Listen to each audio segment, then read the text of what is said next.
دیکھیں زمین خشک ہو کر پاک ہو جاتی ہے، یہ اصول ہمیں حدیث سے ملا ہے۔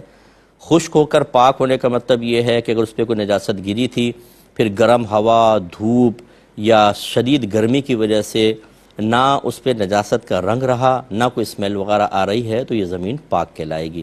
جیسے مٹی کے اوپر پیشاب کر دیا کسی بچے نے، پھر دھوپ وغیرہ پڑی ہے، بالکل نہ اسمیل رہی، نہ اس کے اوپر کوئی نشانات وغیرہ ہیں، تو پاک ہے۔ یہ ہمارے فرش کا مسئلہ ہوتا ہے، تو یہ پاک ہو جاتے ہیں۔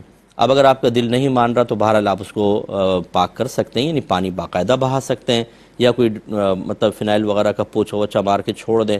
جب خشک ہو جائے گا بالکل، اسمیل تو ویسے ہی ختم ہے اور پھر نجاست کا اثر ختم ہو گیا ہے، پاک ہو جائے گی۔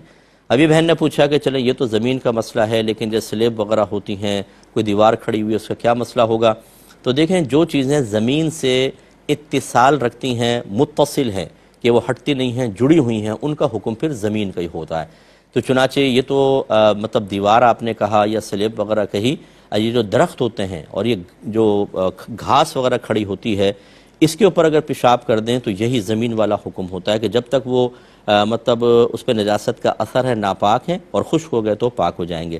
ایسی جو اینٹ زمین میں گڑی ہوئی ہے کہ آپ نکالیں تو نکلے نہیں، اس کا حکم زمین والا ہی ہوگا۔ تو لہٰذا ان چیزوں کا بھی یہ حکم ہوتا ہے کہ جو متصل ہوتی ہیں، زمین کے ساتھ متصل ہوتی ہیں۔ اب اگر یہ مطلب ایک جیسے کچن کی سلیب ہے، اس کے اوپر ہو جائے تو یہ تھوڑا سا مطلب اس کو زمین سے اتصال نہیں کہتے، دیوار سے اتصال کہتے ہیں، ان کو پاک کر لیں تو بیسٹ ہے اور بہتر ہے۔ لیکن ان میں بھی یہ اصول ہو سکتا ہے کہ اگر آپ اس پہ اچھی طرح کپڑا وپڑا پھیر دیں اور وہ ہوا وغیرہ سے خشک ہو جائے تو وہ پاک مانی جائیں گی، پانی بہانا لازم نہیں ہوگا، کیونکہ بہرحال کسی نہ کسی طرح زمین سے اتصال ہے اس کا۔ تو زمین سے جو چیز متصل ہوتی ہے اس کا بہرحال حکم یہی ہوتا ہے۔